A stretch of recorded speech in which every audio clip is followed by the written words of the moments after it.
Hi there, welcome to Storytime. My name's Karen and I work with the education team at Learning Care Group. Today I'm going to be reading Those Darn Squirrels by Adam Rubin, illustrated by Daniel Salmieri. This is a really silly story and the pictures are so funny, so hopefully you guys can see them. On the outskirts of town, at the edge of the forest, there was a little old house. The only thing older than the little house was the man who lived in it, Old Man Fuquire.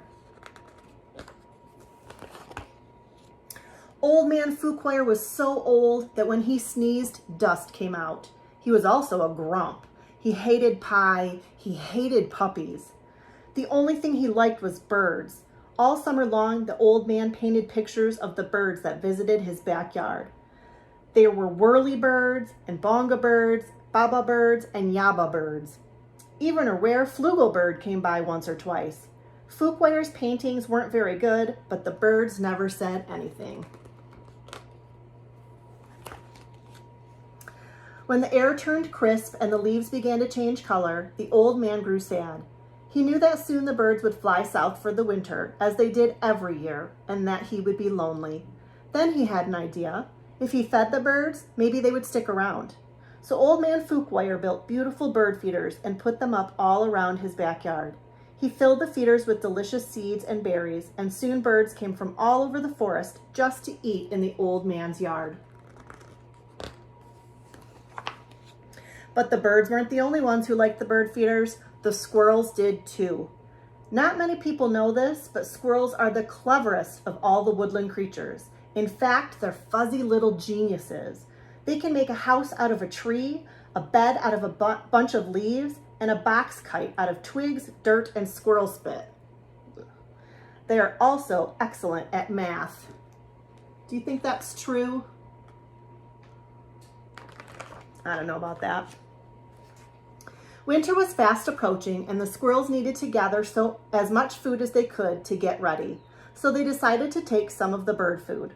The birds were not happy. Neither was Old Man Fuquire. When he discovered what had happened, he shook his old man fist and yelled, "Those darn squirrels!"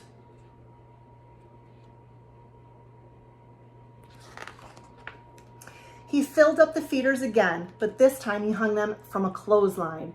Then he went back inside, confident that the squirrels would no longer be able to get to the seeds and berries. But the squirrels were determined. They devised a plan, and this time they took all the food from the bird feeders. They do seem pretty smart. The birds were furious. Harumph, harumph, harumph, yelled a bonga bird. "Those darn squirrels!" yelled Old Man Fuquire. "Yum," said the squirrels. They seem to be very happy and very full. Now it was Old Man Fuquire's turn to devise a plan. He went to the general store to get supplies. He bought lasers and clamps. He bought wires and springs. He bought all sorts of tools and built a veritable fortress around his bird feeders. Then he refilled them very carefully. "Na, na, na, na," snorted the flugel bird.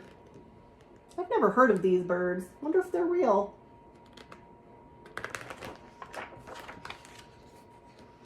The squirrels stayed up all night working out their strategy. They drank cherry cola and ate salt and vinegar chips to help them stay awake.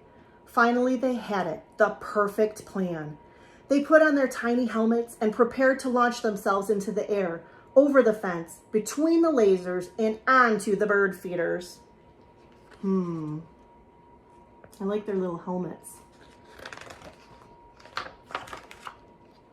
The first squirrel misfired and hit a tree. The second squirrel went too high and landed in a bucket.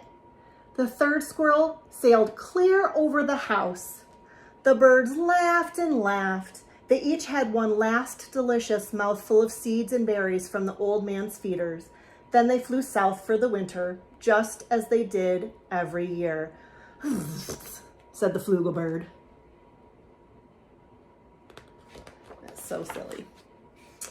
After the birds left, Old Man Fuquire was lonely, just as he was every year. He fixed himself some cottage cheese and pepper, his favorite snack. but he was still lonely. When he looked out the window, the squirrels could tell that he wasn't happy. "Go away," shouted the old man. "I don't like you squirrels."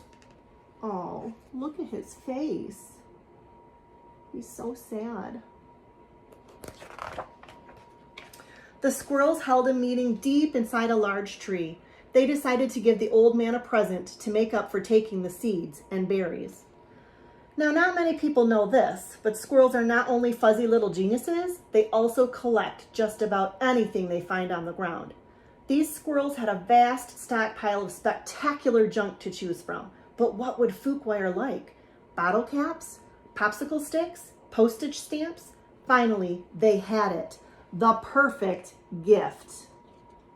I wonder what it is. The squirrels stacked all of their loose change on Old Man Fuquire's doorstep. There were dimes and pennies. There were nickels and quarters. There were even a few tokens from Coco's arcade. It all added up to $47.36, plus a few rounds of skee-ball. "Maybe you squirrels aren't so bad," Fuquire said when he found the coins, "but I still like birds better." This gave the squirrels another idea.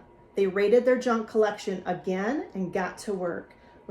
When Old Man Fuquire woke up the next morning, he was amazed to see the birds had returned. Look at his face. That's so silly. But wait, those things weren't birds. They were squirrels in disguise.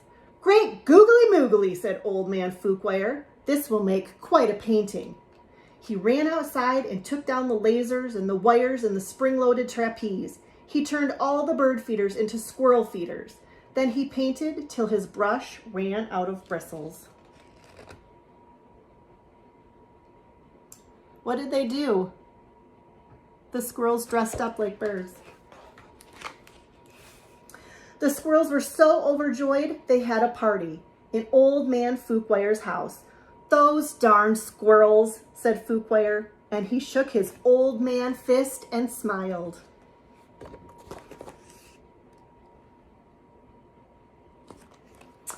And that is the end. So thank you for reading with me today. If you'd like, after this video is done, you can click on the activity sheet and find some activities to go along with Those Darn Squirrels by Adam Rubin and illustrated by Daniel Salmieri. Thank you.